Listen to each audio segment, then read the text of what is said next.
What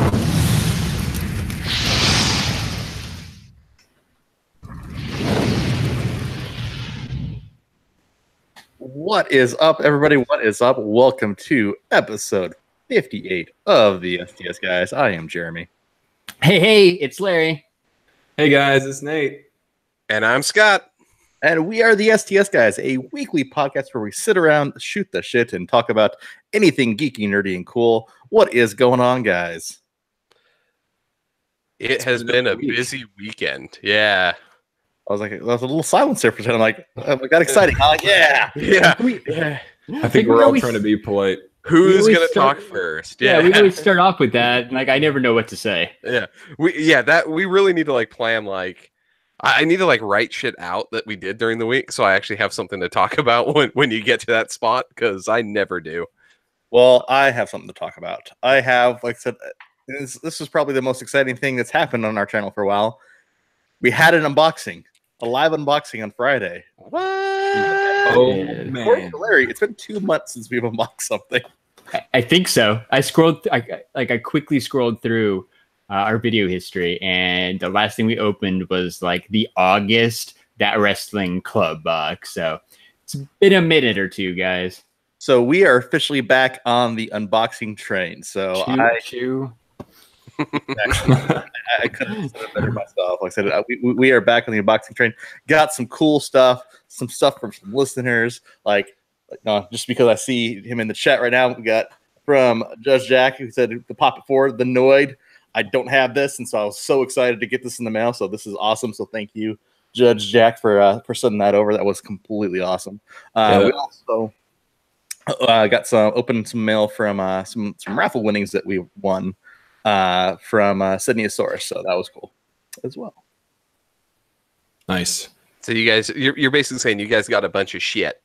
We got a bunch of shit. We said it was so much stuff we had to basically dedicate, and I think this is going to be our thing now. Yeah. Friday unboxings with the STS Guys. Yeah, I think so too. Just save up whatever we buy during the week, and we'll open it up all at once. I already got something new in the mail today, so package number 1 for the next unboxing video.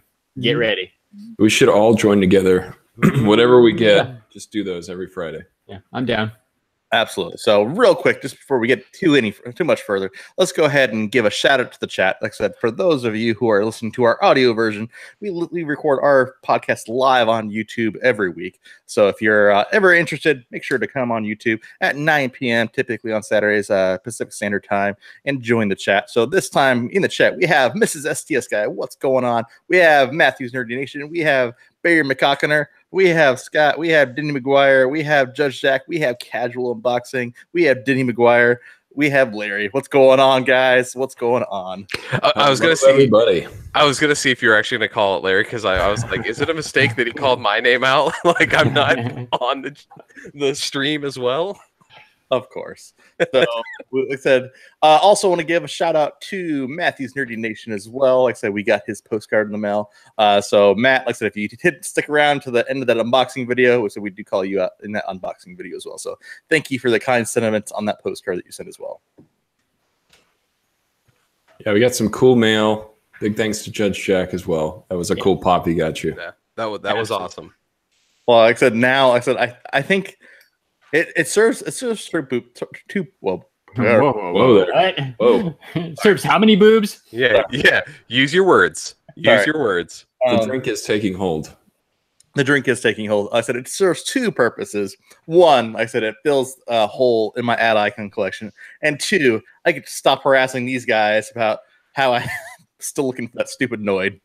You know what? Honestly, though, I think with the Noid and the Dragon Zord, like, I don't know if you have another obsession that. Yeah, I have. That kind of fills your holes. Yeah, it fills both holes. Jeez. Scott, when you're right, man. You're right. But it's true. Like, you've been talking about the Noid and that Dragon Zord. Now you have them. Yeah. Like, it's going to be weird when you're not once a week mentioning which ones that you still need to look out for. Yeah, literally, I literally don't know anything else. So it's awesome. Like I said, now I get to stop. Like I said, just kind of like take it easy for a while until something else comes along, which I know something else will come along. So it's only a matter of time. But I think it's time to figure out how you buy that HQ Kevin Smith. Yeah. Oh yeah. Right. You got the little stuff out of the way, but there's a big hole that still needs to be filled. That is the only Kevin Smith that I do need still. Jeremy does love his Kevin Smith. I do love my Kevin Smith. Got to fill that void. Gotta fill that void. Fill the void with it's been filled with the Noid. So that rhymes. I am an idiot. So we're kind of derailing here. So what else happened this weekend, guys? I have to say something right now. So we kind of talked about this. Me and Larry kind of talked about this on Friday. Is those around us are now officially in the pop game? I have a feeling. So special shout out to Bears and Tanks, who's got the fever bad. Yeah. I'm saying says the guy who bought like 4 Pop Pezzes the other day. First off, I will say this: Pops, I'll get them if I like them, right? Like I'm not a completionist. You put food in the mix, and my fat ass is at the store trying to get stuff. Yeah, yes. I go for the fat kid stuff like that. That's just what it is. Not just one Pop Pez. Scott bought 4 Pop Pezzes the other day. I did. They're $3.88 at Walmart. I can't not buy them at that price. Yeah, that is a really great price. And I've kind of got the bug lately too. Like I used to always tell myself, I'm not going to get in the pop game. That's one thing I can't start collecting. But even I have begun to pick up pops, mainly to help out my friends. But even, I got the Batman Pez. I also got the Batman Man Who Laughs pre-order. So that's, it's starting to take hold. We finally caved after all these years. I just think it's funny. Like I said, it's slowly starting to impact me. As a Funko stockholder, I am pleased with this. Dude, I think all of us are. You know what it was that really got it was the cereal. Like the Pez are cool, but the cereals are what did it for me. Like those things are awesome. I love the cereal boxes. It's amazing. The thing about I think Funko really gets right is that all their products feel like Funko. It's like the cereal is classic Funko. They did a really great job on the Pez. They just keep on delivering and expanding even their normal pop lines, the licenses. It's true. Did you guys see the article about the Golden Girls cereal? Yes. Yeah. You sent it out to us. Yeah, that's right. So you guys saw the article on Friday. So it caught fire Friday afternoon and Saturday morning. It hit the AP circuit and everybody was writing their own article about it. And I guess the cereal is officially sold out now at all Targets. Oh, when that first article was written, they're like, there's 6,000 more out there, but it is totally sold out. People are calling their Targets and being like, hey guys, do you have the Golden Girls cereal? And yeah, so I guess it's sold out. You can't get it for less than $10 anymore. Somebody has a case of 18 of them or something on eBay for an ungodly amount. But I thought it was funny. It literally took off because somebody wrote a stupid article that didn't say anything really. And then everybody caught fire. What? It said there was 15,000 of those boxes made, right? Total, yeah. And there was 6,000 left or something. Yeah. So it I guess it kind of hit people that there's not that many when you think about I really don't know why it blew up, but yeah, it's nuts. I am glad that we got ours with 0 issue. Yep. Since Larry and I just went to the Target, we're I would like that Golden Girl cereal, please. Literally. You guys picked it up, a couple of weeks ago, right? During the con. 2 weeks ago? 2, 3? Maybe 3, yeah. 10/5, whatever that was. It was October 5th. So 3 weeks ago. Yeah. So yeah, we just went on that day. We showed up 20 minutes before the store opened and went in and just walked up and picked it up. It was amazing. It was like that Batman cereal, yet another thing I was going to buy, and I couldn't find it because it was sold out on Entertainment Earth by the time I thought about getting it. I'm hoping that I get it maybe at DCon. We'll see. Yeah, but I'm hoping because I missed out to get the Jason and Freddy cereals. Right. I want those, and so I'm hoping those are going to be at DCon. I can pick up a box of those without having to go because I think they're none of them are over or under $10 anymore on eBay. Yeah, speaking of Decon, do you guys think that Funko is going to reveal like a special cereal box for Decon? I hope. There's got to be. There's got to be, yeah. Besides the Metacom one, there's got to be some other stuff for sure. I honestly, especially with that articles and stuff coming out, I honestly think since it's a special focus on the cereal, I think we're going to get our first limited numbered cereal. Yeah, that would be amazing. This is the coming out. Like DesignerCon's going to be the coming out party for Funko cereal. Yeah, that'd be really cool. Actually, had an event or anything really with that cereal, right? Nope, not at all. Right, there's one New York Comic Con exclusive, the Scott Pilgrim one. Yeah, but right, that was the first exclusive. Now that this Golden Girls one, right, has some hype to it. I feel like it's only a matter of time before it starts blowing up. Yeah, so we have numbered Pops, we have numbered Pez, we haven't had any numbered cereal yet, and I think Decon will probably. I said if I had to guess, if I had to bet money on it, I think Decon will be the very first time we get a numbered cereal. Yep, I would actually be okay with that. That'd be awesome because then, like I said, we're all getting cereal. Definitely buying that cereal if it's there. No, all of the cereal. Everyone's getting cereal at Decon. Cereal. That's funny. So Larry says like it tastes okay, but the box art is legit.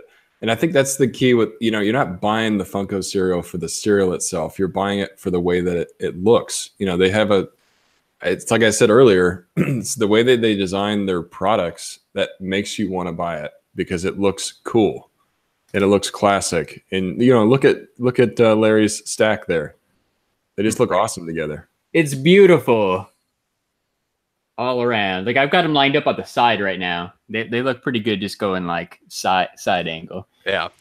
And it's just cool because it reminds me of the cereal boxes with the prize in it that we used to have back in like the 90s. Like it's the nostalgia thing, man. Mm-hmm. It's the old school awesome cereal box. Right. And for collectors like us, that don't like to open stuff, having something that can display really well in its box is really important sometimes. So that's cool too. And I think here's what I find funny too. So that article came out. What was it? I'm trying to find the people they approached. Organic milling. So organic milling. Some like weird. They've been making cereal for years. It's just that hey, one day we got approached to make this cereal. I bet little did they know that this is gonna be this is gonna put them on the map, and they're gonna be making hand over fist cash by cranking out cereal nonstop. Yeah, it's like every month or so we get a new one that comes out somewhere. So they just announced like 5 new ones this week. Yeah, right? They're Pac-Man, the Narwhal one for Elf movie, like. Yeah, I think there were 5 of them. A couple of them had already hit store shelves. Like I think Golden Girls were in that, but they just dropped 5 new cereals, man. I'm not a Five Nights at Freddy fan, but that new Five Nights at Freddy one looks legit. It's legit. The neon. Yeah. See, that's why I like. I'm not a big I played Cuphead on the computer, but I'm not the biggest fan of it. But like the not the Cuphead cereal, but the Devil cereal that they came out with. Like I love the box art for that. Like I bought that immediately. So so I can show you guys, show the listeners what we're talking about with the Five Nights at Freddy cereal. Here's the picture of it. Like look, that box is like awesome. I'm not a Five Nights at Freddy fan, but I'm probably gonna have to pick that up because that box is actually pretty cool. That does look really good. I like it. I saw when it was hitting stores. Right, it's a GameStop exclusive. I haven't been to GameStop since, but yeah, if I walked into a GameStop and that was on the shelf, I'd probably have to grab it. Oh yeah, in a heartbeat for me. I'd pick that up. So lunch trip to GameStop next week, guys? Yep. We're in the cereal game. We're in the Pez game. Yeah. Mrs. STS Guys wants to know why you guys are talking about cereals. Because cereal is awesome. Exactly. Casual Unboxing says, what's up with the Howdy Doody ventriloquist doll? Yeah, I didn't know. Like you had mentioned it before. I honestly am confused. Which are you talking about? The Pops behind Larry? Yeah, I don't think I have a Howdy Doody. Yeah. I've got some action figures, but yeah, nothing Howdy Doody like. I've got WWE Pops. Ooh, part of the unboxing. Ooh, wait, is that Jake the Snake? That is up top. 2 Jake the Snakes. I forgot. Yeah, you bought 2 in case. Yeah. Because for what was it? 2 weeks we're going down to Tucson. Yeah, 2 weeks, guys. Yeah. Tucson Comic-Con. I didn't update you guys. I said I actually texted you guys earlier today. I'm all aboard the Tucson train for sure. And I can even stay a little bit later now. They bumped that Kevin Smith event to January. So Yay. All right, cool. That works.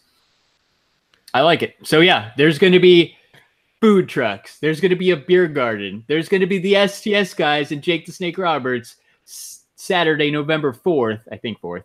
3rd, 4th. I don't know. November, whatever.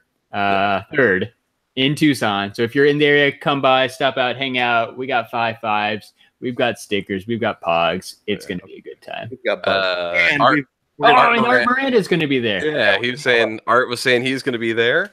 So we'll we'll at least have one listener there that we can run into. Yeah, dude. Like we're only going to be there on Saturday. So definitely when you get in, we'll probably be there pretty early since we're only going for the one day. But yeah, message us like on Instagram or something, and we'll definitely meet up. We got a few people we want to meet up with, right? Other podcasts, Tomorrow Comes Movies. I think we're finally going to meet the Tomorrow's Come Movies crew, and Couch Crunchers are going to be down there too. So Nice. we're gonna be meeting up with hopefully several people. It'll be pretty rad. Party down in Tucson. Yep, party down in Tucson. Mrs. STS Guys is lonely. You should come to Tucson, Arizona, and get some high fives. Yeah. And some a lot of podcasters there. Yep. It's going to be podcast palooza. Podcasters. You'll even walk away with a pog. For sure. An STS Guys pog. Because who doesn't want an STS Guys pog? I They're do. super cool. I want them. Yeah, I know. I want some too. And Larry has not shared the wealth. Oh, we didn't? No. Oh. Sorry, guys. I'll bring some in on Monday. Yeah, I think they came like right before San Diego, right? The day before San Diego. So maybe we never brought them into work. Jeremy, do you have the most of them? I have a good one. Yes. Yeah. All right. Yes, we will need some pogs. I think Nate and I are jonesing. Yep. And I told you guys I got those new pins too, so I'll bring those new pins into work that we haven't passed out for Tucson. Oh my! You know what else is exciting? What else is exciting? Season 3 of Daredevil. That's what I was saying. That's why it's been a busy weekend trying to fit in normal weekend stuff and as much of Daredevil as I can. A lot of Netflix news lately, but we're going to talk about Daredevil first. Yeah, I think we need to go into the other stuff too. It kind of hand in hand. Theory, I think. If it's to a theory. Yeah, no, it does, Jeremy. It does. At this point, what our theory is correct. It's got to be. Well, we'll get there. Yeah. Let's talk about Daredevil. Yeah, so real quick, spoilers. Spoilers. Oh, yeah. Right. For anybody who hasn't seen Daredevil or cares, I mean, in fact, actually, I don't think any of us have actually seen through to the end. So there's nothing spoil. Honestly, like I said, I've watched through 5 episodes. There's nothing like spoilery. Like there's nothing we can talk about at this point. Right? At least. Yeah. All right. Neither of us have finished it, but we've all kind of gotten to our own spot within the show. We've seen some of it, but I don't think we've seen enough to really spoil anything big.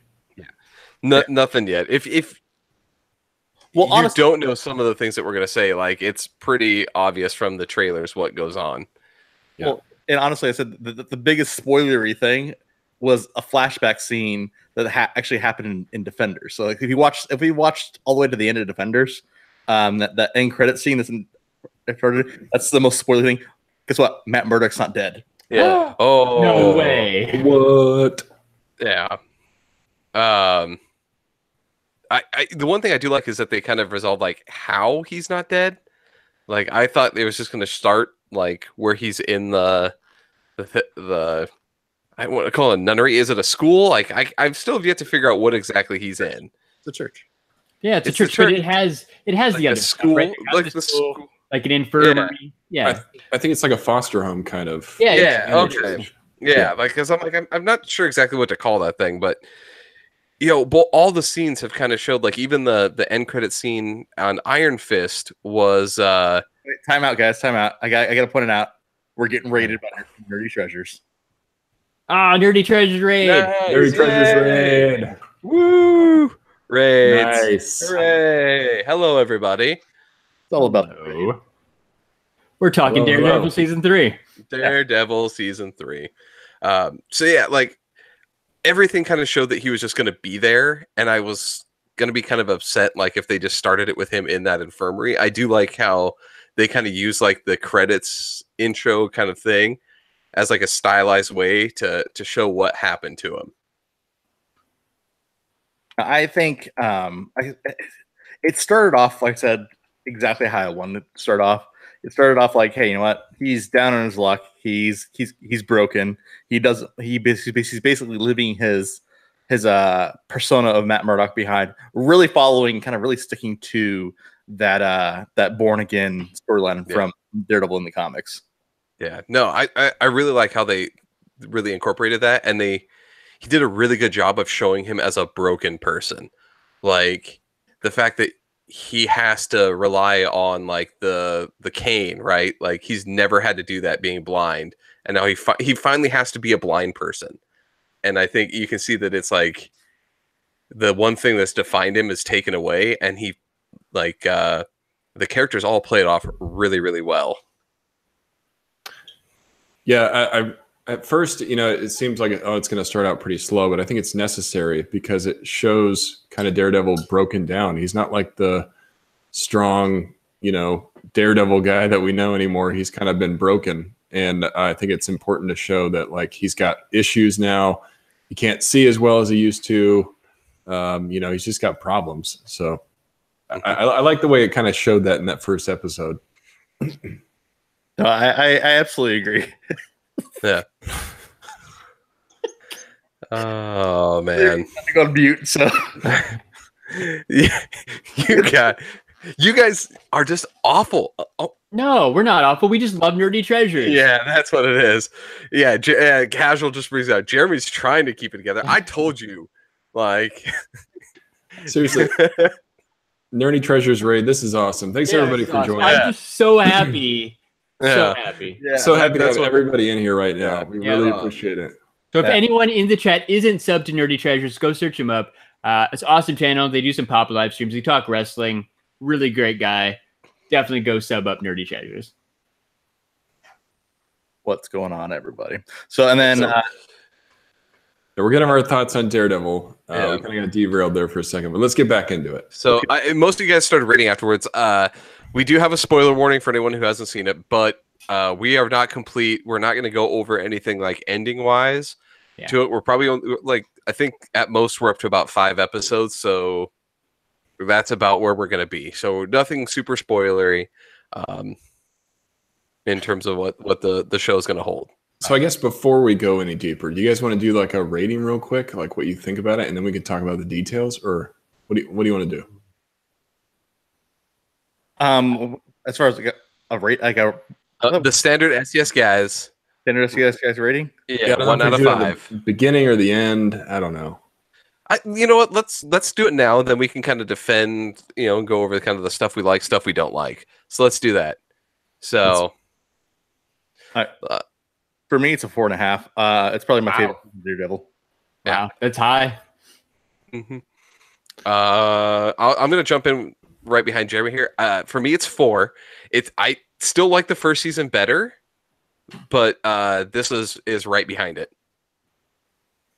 Yeah, I'm gonna go with a 4 as well. I've only seen 2 episodes, but so far I'm really, really liking it, and I am excited to continue with the show. Because I kind of got a glimpse of the villains and who we're gonna see, and I'm excited to see where it goes next.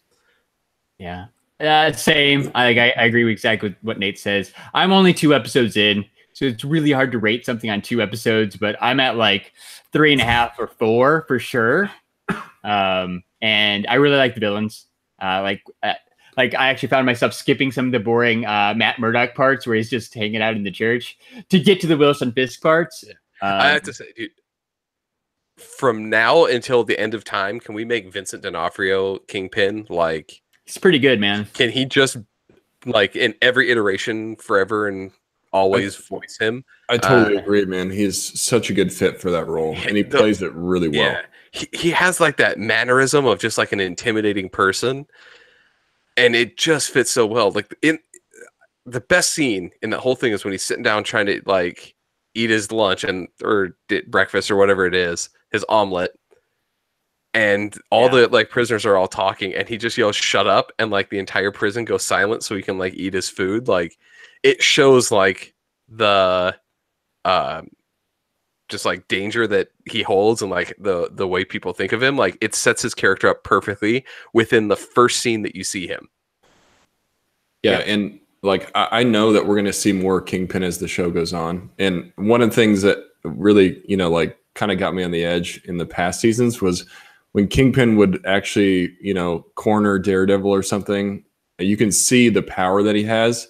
I'm afraid we're going to get another one of those episodes where the Kingpin has the better of Daredevil. So I'm kind of a little worried to see how it goes down this time, because even in the second season, he overpowers the Punisher in that and just starts wailing on him. Like it makes it so, and just when he does that bench press and he's just like, then he picks up the other weights and like they're nothing. Yeah, they make the character like he's just a monster of a man that can back himself up, and like they could not have gotten anybody better. Like I love Vincent D'Onofrio and like anything he does, but this is a role perfect for him, and he looks like the character, he fits it, and he brings like a life to the character. Like you feel bad for him a little bit based on his situation. Like you can understand where he's coming from and everything. Like I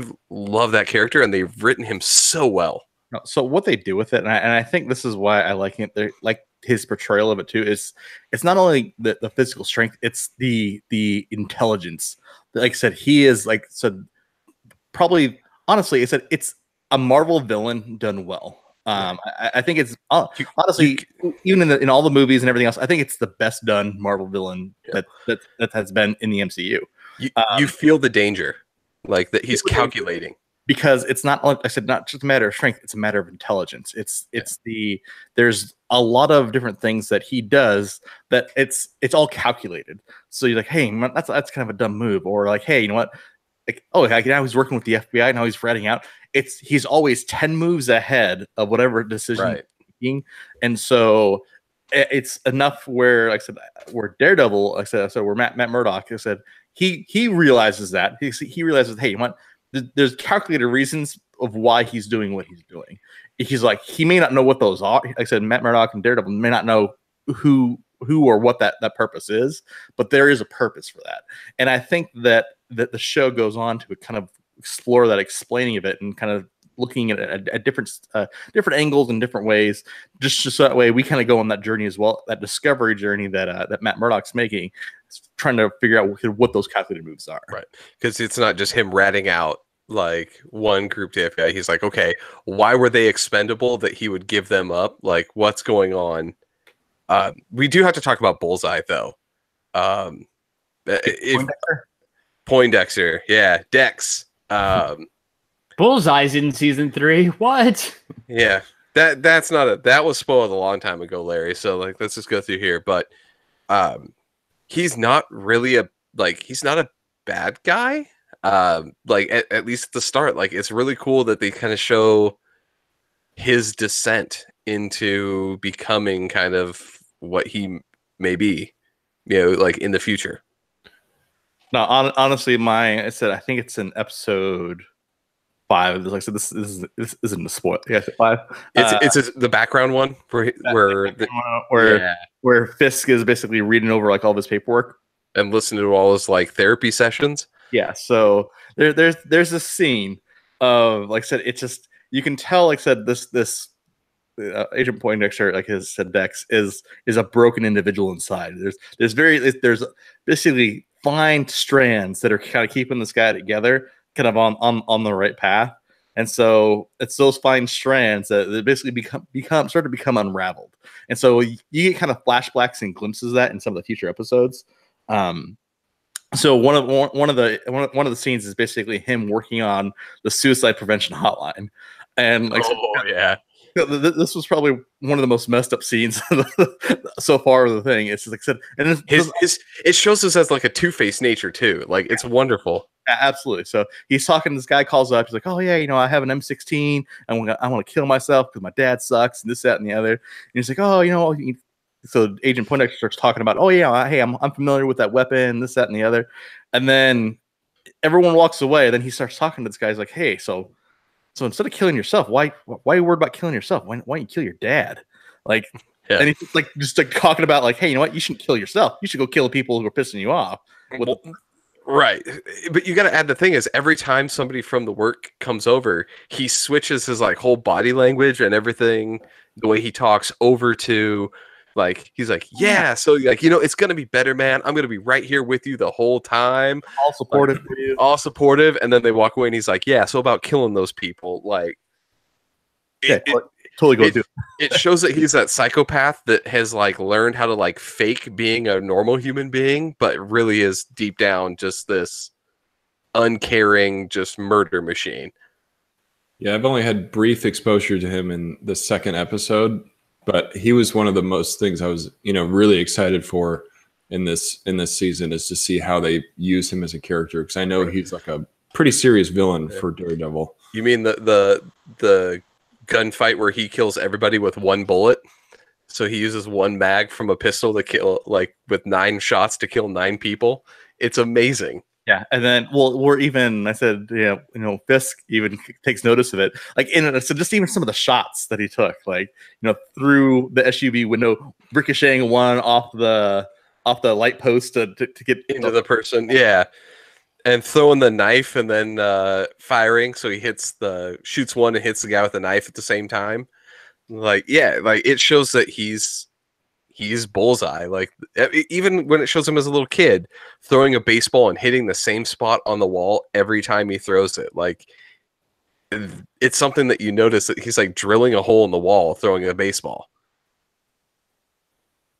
I love the way they play that character because it's very different. Like I actually like that better than kind of the comic book like background for him. Like I like that this is a person trying to do good, but I like meets the wrong person. I like the fact that we're seeing his backstory rather than just it's just another hired goon or just a hired thing. It's basically that intellectual calculation of what Fisk is doing to basically, hey, he recognizes the talent of this guy, but how can basically Fisk exploit this now? So yeah. I'm excited to see kind of where it goes. And Daredevil is by far my favorite Netflix show. And there's I think the main reason really is Charlie Cox, because he just nails that role so well.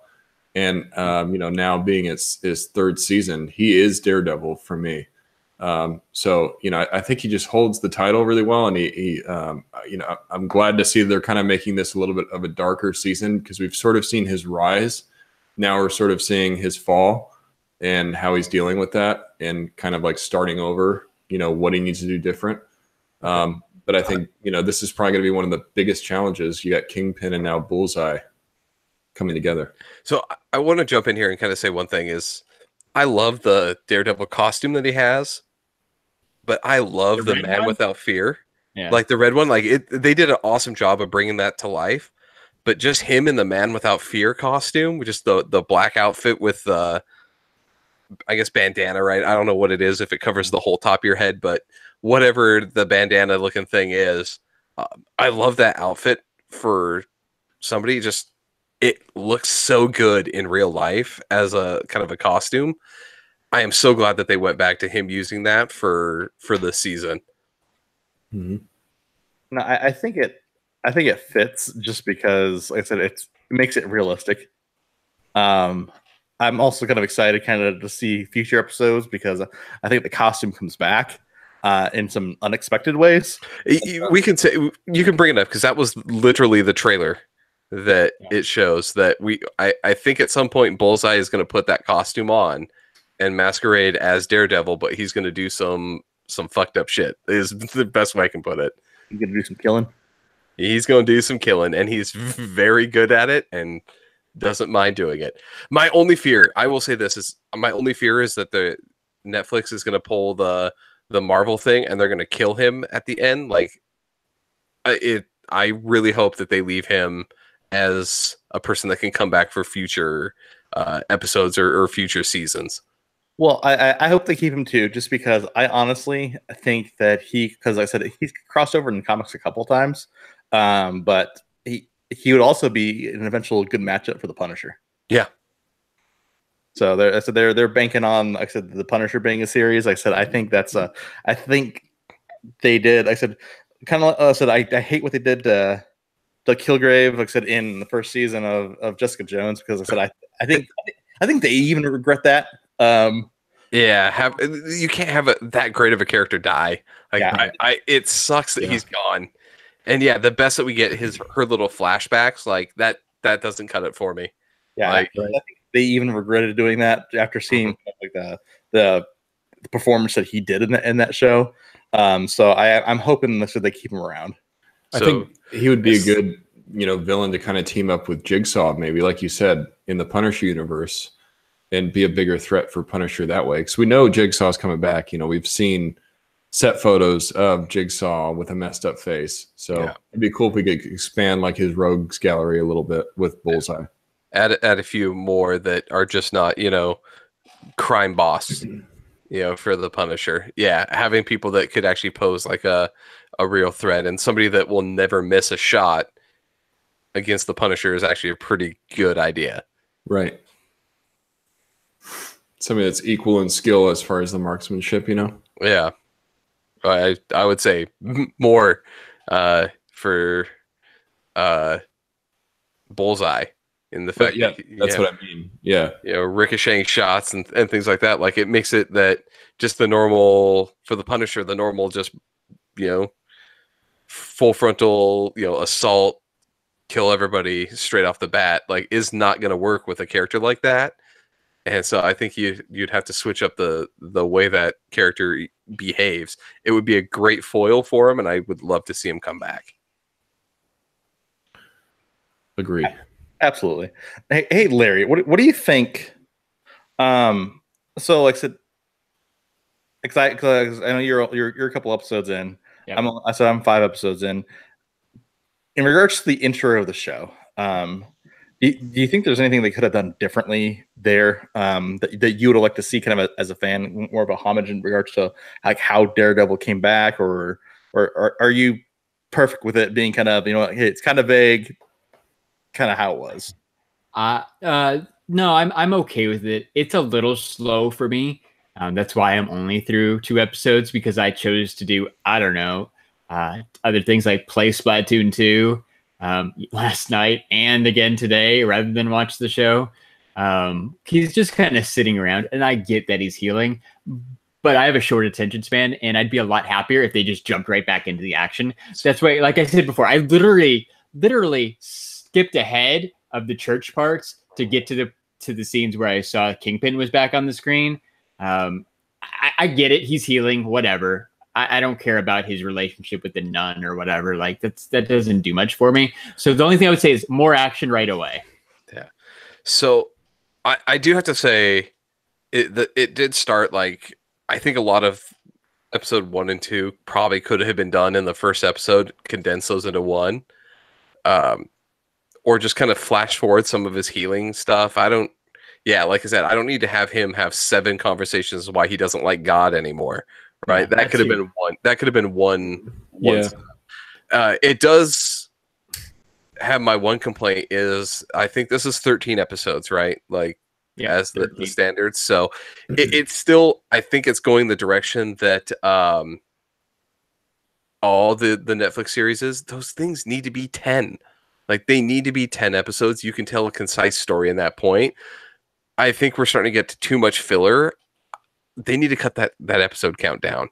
I agree with Larry that there's a lot of pacing things that have already started to plague this. There's enough stuff that I'm like, I want to know about that's keeping me interested, but there is some pacing issues that I have with it. Yeah, I agree. I think it's important to show that he is damaged and it's taking him a long time to kind of get back to normal, but I kind of agree with Larry. This character is very well established now, and you don't have to really sell me on his thought process so much by having these discussions about how he doesn't believe in God, like you guys said.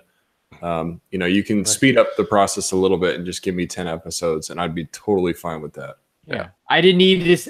Like, while it was kind of cool, I didn't need to see him pour that water in his nose and squirt out all the blood. Like, get past that stuff, man. That stuff, that I could have done, but I didn't. Who cares? Like, hey, I can feel all the trains and the vibrations. Yeah. Let me try boxing a random dude for 10 minutes of runtime. Like, that was their attempt at bringing some action to it. But yeah, that scene sucked. Yeah. I skipped past that scene. Yeah, like it was. Oh, and spoiler alert, he gets punched in his bad ear. Yeah. And he loses his like focus.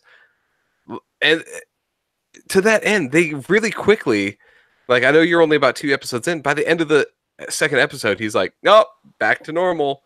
Mm-hmm. Like they do all this time focusing on it, and then it jumps back into like, nope, everything's fine. Yeah, if you're going to conveniently have him heal fast, why didn't you do it in the first episode? Right. Yeah, exactly. The only reason I thought they were going to extend it out like that is to make it used against him in a future fight. Like somebody, surprises him and he has to defend himself and he ends up getting really hurt because he's not really back to... You're right. No. Again, being early on, you're right. It's probably foreshadowing to set up another big fight scene at the end or near the end. Good call out, Nate. No, that's exactly what it's for. And then, I get they should have condensed it down, and I think they should have spent maybe more of the first couple episodes more on, like I said, kind of the Fisk backstory a little bit. Like I said, yeah, he's been in jail. Like I said, now he's out of jail. Like I said, he got out of jail pretty quick and easy too. Right? It was 2 visits with the FBI guy and he was out. They could have showed him getting beat up a little bit more and show, hey, he's actually in danger rather than just one dude stabbed him in the side. That scene was cool, but like you could have made 2 or 3 scenes like that and be like, oh my God, maybe he's actually in danger. Like there's a good reason why the FBI would be like, we got to get this guy out of here. Not just one dude stabbed him in the stabbed him in the side and they're like, oh, in your tummy. House arrest, I got poked in the tummy, Tom. Yeah, right. He got poked in the tummy. People get poked in the tummy all the time. Yeah, especially in prison. That's like a normal occurrence. That's poked in the tummy and poked in the behind. Yeah, like they get poked in different places than that. But yeah, like it does seem to. Larry made a brief joke. That should have come from me, to be honest. Like, should have. I was expecting it to come from you, but not. It was surprising. I was like, It's almost better that it came from Larry. Yeah. Every once in a while, Larry drops those gems where I'm like, oh, I did not think he would do that. So yeah, he surprises you every now and then. Yeah. But overall, like, I have to say, out of all the Netflix series, Daredevil is probably the best written of any of them. Like, yeah. And I'll say the Punisher was really, really great. It's a close second for me, but like the way that they go with the whole Daredevil story, it keeps you intrigued because, and it's Fisk, like Jeremy said, he's 10 steps ahead, and you want to find out as a viewer what those 10 steps are. Yeah, I totally agree with that. And maybe it's because these characters are more relevant for me, like Daredevil, Kingpin, Bullseye, Punisher. I know these characters more, but when I would watch Luke Cage or Iron Fist, it would lose interest for me so quickly because I just didn't care as much about the story. But like to Scott's point, I know how dangerous Kingpin is. I know that he's going to be a big threat for Daredevil. So I cannot wait to see how that all just pans out. So before we go through, I do have to talk. Jeremy has seen this. Nate, I'm not sure if you've seen this before. Episode 4, they took the classic hallway fight scene for Daredevil and ramped this one up as to 11 is the best way I can put that. When he's in the prison scene, yeah, that thing I timestamped it. I went back and looked at when it goes. It's a 10-minute long fight. Wow. Like, and it's almost they may have done cuts, but for me, it almost looks like it is a single cut, single shot, whole single shot, like one run thing.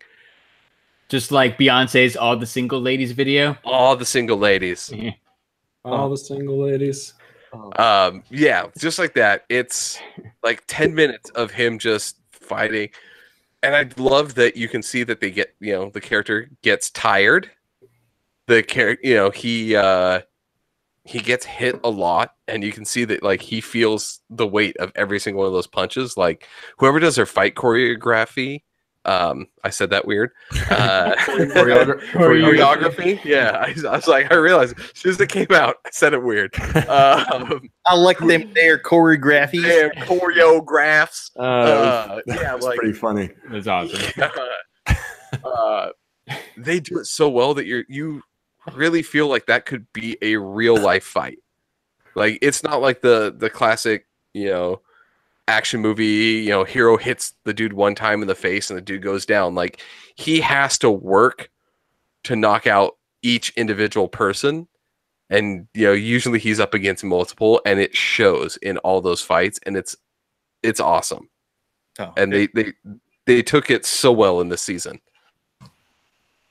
That's really cool. I'll only skip through half that fight then, because it sounds like 10 minutes is a long time. The first thing I thought was like, ooh, I'm gonna skip past that, but maybe I'll watch it. But like, it's one of those things too, because he's in a prison, so like 5 minutes of it is him fighting the guards or the inmates, and then he comes out and the guards are there, and he's like, oh, thank God, someone's here to save me. And they whip out the nightstick, and they're like, hey, we'll take him down. And you're like, oh shit, that fight's still gonna go on, and it goes for another 5 minutes. It's one of the best shot fight scenes I've seen in a very long time. Cool. So you're saying it might win like an MTV award? Don't they have like a best fight scene? It'll be best hallway fight, and Daredevil win because they're the only the only competitor in the hallway fight scene, genre. Yeah. Well, if a hallway fight scene, it's season 1, season 2, season 3. It's season 1 and season 3. Defenders had one too, though, didn't they? With everybody, they did have that's like a Daredevil staple of like, we got to have a fight in the hallway. Yeah. Got season 3, episode 4 of Prison Break was done in one take. It was done in one take. Dang, perfect. I was trying to see if there's any cuts. Like I rewatched it to look and see like, was at any point where they did cuts? Because they move around a lot. Like they're going room to room to room. But you always have a focus on like a person, so it makes it hard to be like, did they cut? Like, if they did, I couldn't see it. That's another thing. Like, Charlie Cox knows how to fight. The way that he carries himself, it's believable to me. Where it wasn't with first season Iron Fist. So I think that's cool too. Charlie Cox definitely knows what he's doing. So when Charlie Cox wins this MTV award for best hallway fight scene, and he goes up on stage to accept his award and starts his speech, is Kanye West going to jump in and be like, hold up. Beyonce had the best hallway fight scene ever. What? Okay. I don't know. Her video wasn't a single take two, motherfuckers. Like, no. If that happens, I just want Charlie Cox to punch him in the face. Yes, you don't know what you said. Yeah. Make America great again. Yeah. MAGA. With my 00000 password for my iPhone, because I am edgy and cool. Hey, man. Illuminati, man. You don't got to get creative. Baby, sure you're not a hobbit? Yeah. Bitch, how are you not a hobbit again? Yeah. Speaking of Kanye West, did you hear? Oh, sorry. So overall, said what? Like, go watch season 3 Daredevil. Yes. We need to do that. Jerry, I don't know where you're going with this, but I'm intrigued. I say it.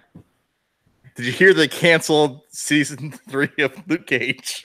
Oh, Speaking really? of other Netflix shows, I really thought you were going some way of Kanye West wise, and I was like, what Kanye West news do we need to talk about? Wait, they didn't cancel Luke Cage, right? It was Iron Fist that they canceled.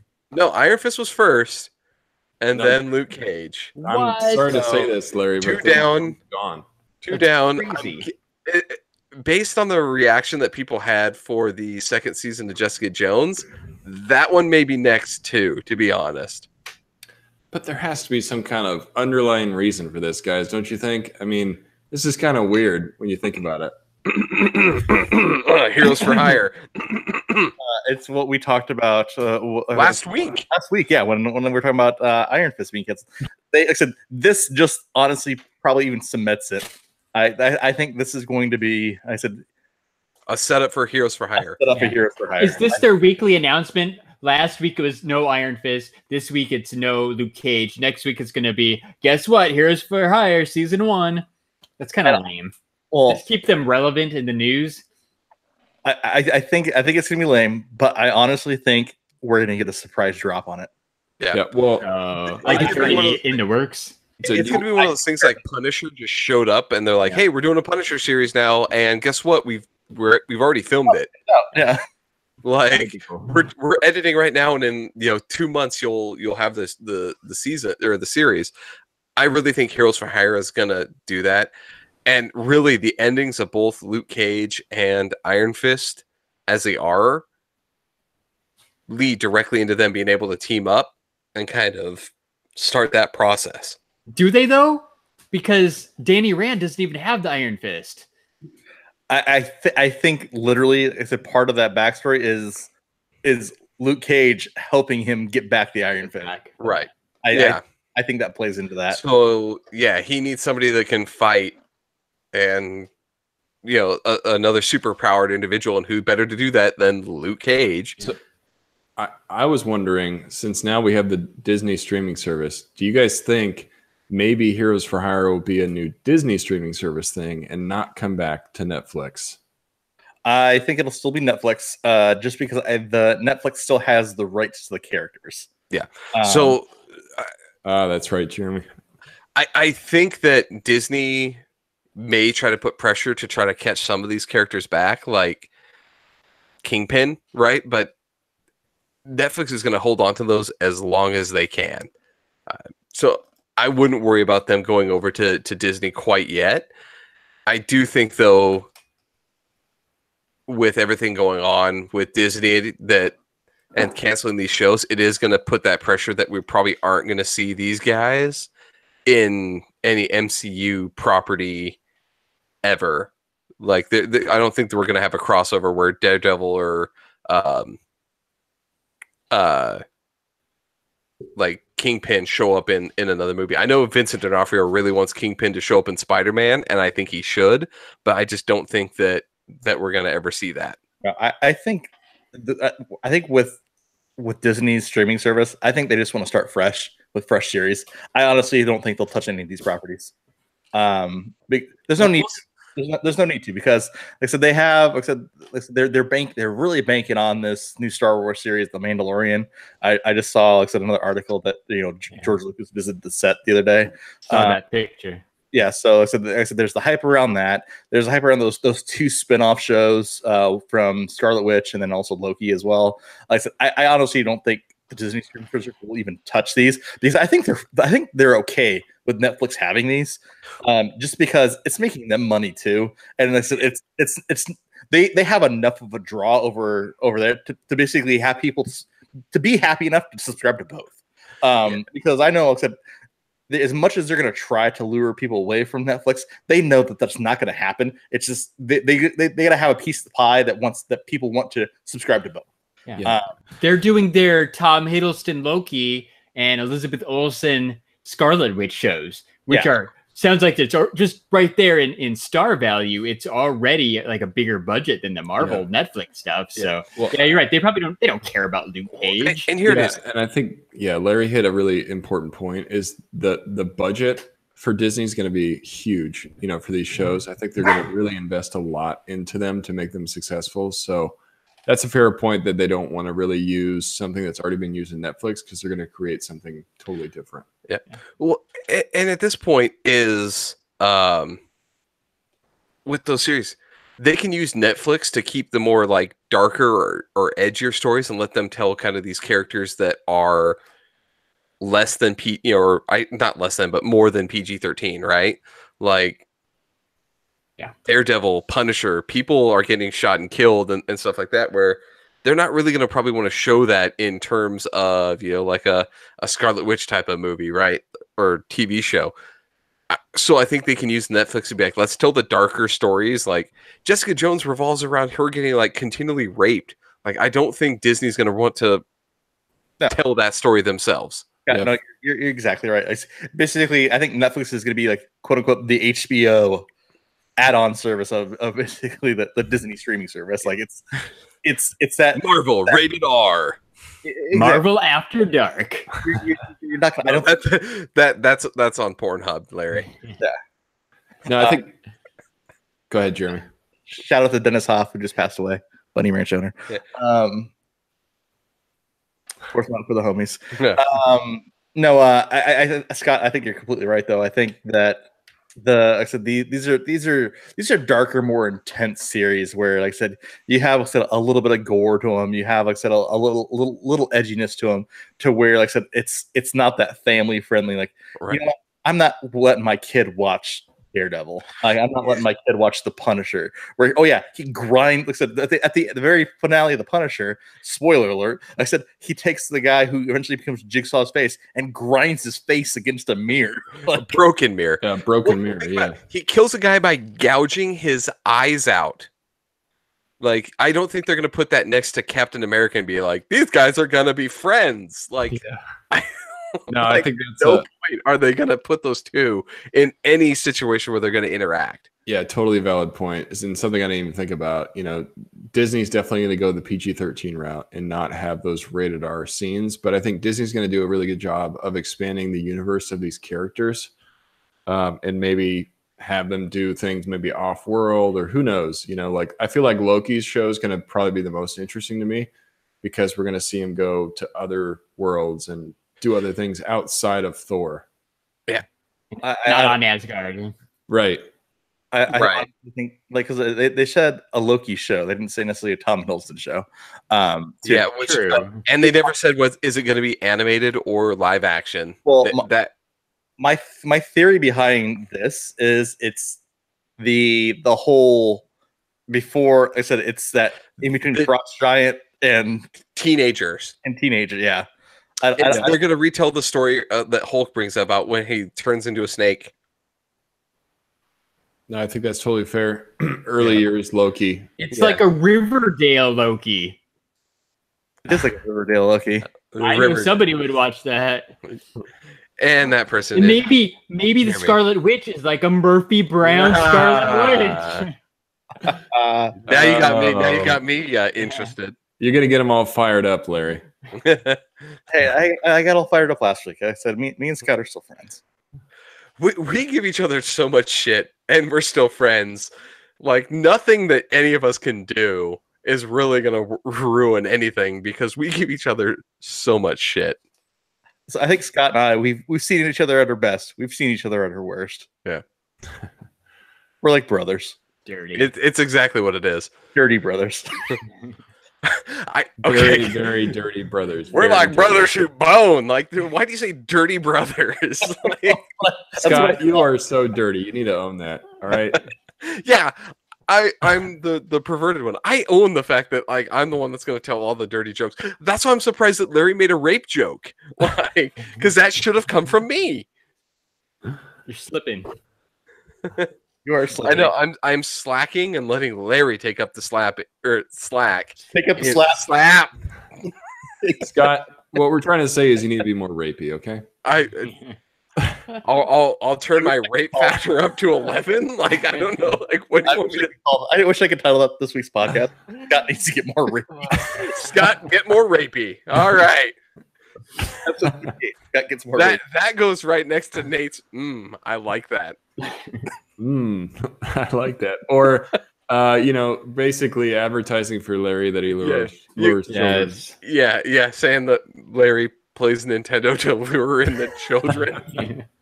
I Like, played Nintendo last night too. Like, Larry had a pretty great Splatoon 2 live stream last night.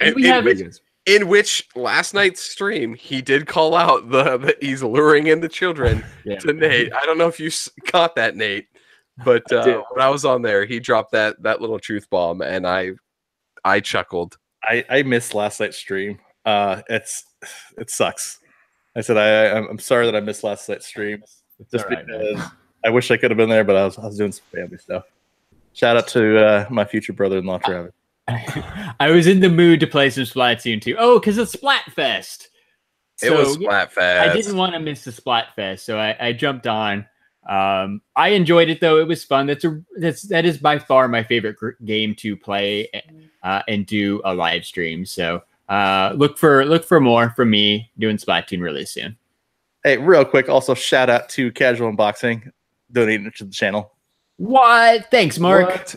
Casual. Thank you so much, man. Thank you, Mark. Thanks, bro. Mark. This is not the first time you've done that, dude. So I really dude, appreciate it. You are beyond generous. I have this awesome HD webcam because of you. You've donated to us before. If you guys haven't checked out Casual, please go check him out. Please sub to his channel. He does some amazing unboxings. If you're curious about any subscription box, you will get the answer on his channel. Yeah, no, honestly, I was looking at a few different boxes since I canceled Loot Crate because they are blow.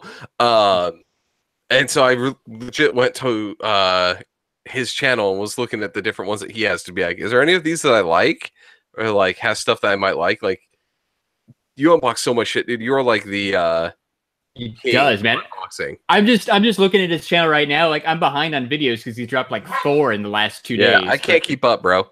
Yeah, I mean, I'm gonna tell you right now, without him even saying it, I can tell exactly why he's dropping videos, and it's why there wasn't so many videos in the past. It's finally getting some nice weather outside because I know what the video is. True. I remember hearing that too. Yeah, I mean, he'll open up anything from like Star Wars Ultra Saber's lightsaber, lootware, collapsible dog beds. He's got the bark box. Even threw whoa, guys! He threw dry ice in the pool. Whoa! He's outside in this video. Yeah, I'm going to be watching Casual Unboxing throw dry ice in the pool right after this. Oh my god, this is actually amazing. So guys, go check out Casual Unboxing's channel. Great videos. Yeah. I highly recommend this dry ice in the pool. It's really, really cool. Big friend of the channel. We love his channel as well. Yes. Huge STS guy friend. I guess we're gonna put it that way. We're not gonna say fan. I was about to, but no, I'm gonna say friend. Yeah, we've even played. Not even friend of the channel. STS guy friend at this point. Done. He's one of the few guys we've played Fortnite with of other people that have channels on YouTube. He's a great guy.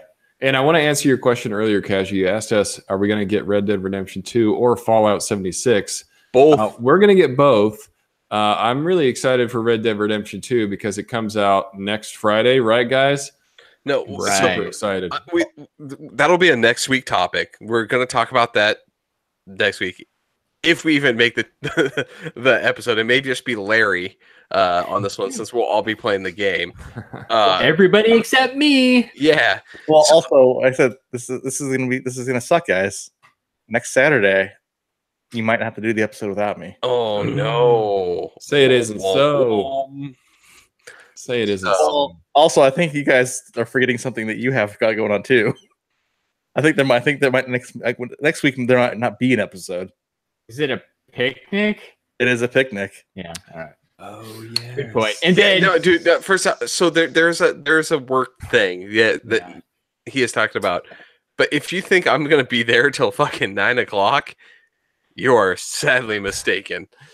We'll talk. Because it takes me like an hour to drive home. So yeah, Jeremy brings up a good point. We'll figure out what we're gonna do for next week. And saying that, we'll figure out what we're gonna do for the following week too, because that's Tucson Comic-Con. That is Tucson Comic-Con, but I did get signed up for the Fallout 76 beta.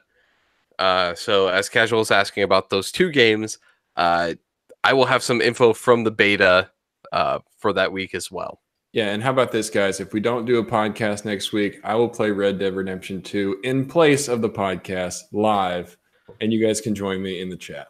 Ooh. Cool. STS Guys. One-on-one Nate time. STS Guys .online to head straight to our YouTube channel. We will tweet out if we're not doing a podcast or if we're doing it at a different time for the next 2 weeks. So stand by. And worst case, if you miss us live, the audio version will be up early in the week on iTunes, SoundCloud, Google Play, all that good podcast listening places. All right, Larry. Larry. I think it's time. While you're checking us out on SoundCloud and all that other stuff I just said, why don't you go ahead and fire up your phone apps and follow us on Instagram at STS Guys. We are on Twitter at STS Guys. We are on the Facebook at the STS Guys. You should check out our Patreon too. Shout out to Drew for his Patreon donation last week. You can get to our Patreon page at patreon.com/STS Guys. I've said this before, but I fully intend to record a behind the scenes Patreon only video at Tucson Comic Con. So be on the lookout for that. There's going to be some exclusive content coming really soon. We're also heading to Anaheim for DCon, so maybe there'll be like 2 behind the scenes videos within the next month. We're all within a short distance of each other in terms of hotels, so there will be some shenanigans behind the scenes. California. So I'm gonna try. I've said this before, but we're gonna try to do behind the scenes videos. So Patreon only content coming real soon. Yeah, that's all I got, guys. This has been Larry from the STS Guys. Chilling like a villain. I'm stealing it from Nate. I was just gonna say it. Darn you! How dare you do that? Shake your fist, Nate. So, episode 58 of the STS Guys with now 100% more rape. Woo. Scott's gonna get more rapey in the upcoming episodes per Nate's request. Per Nate's request. Thanks everybody for joining. Big thanks again to Casual for the awesome donation. Yay! All right, I've been Jeremy. Hey, it's Larry. Hey guys, it's been Nate. And I'm Scott.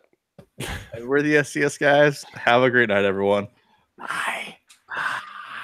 Bye.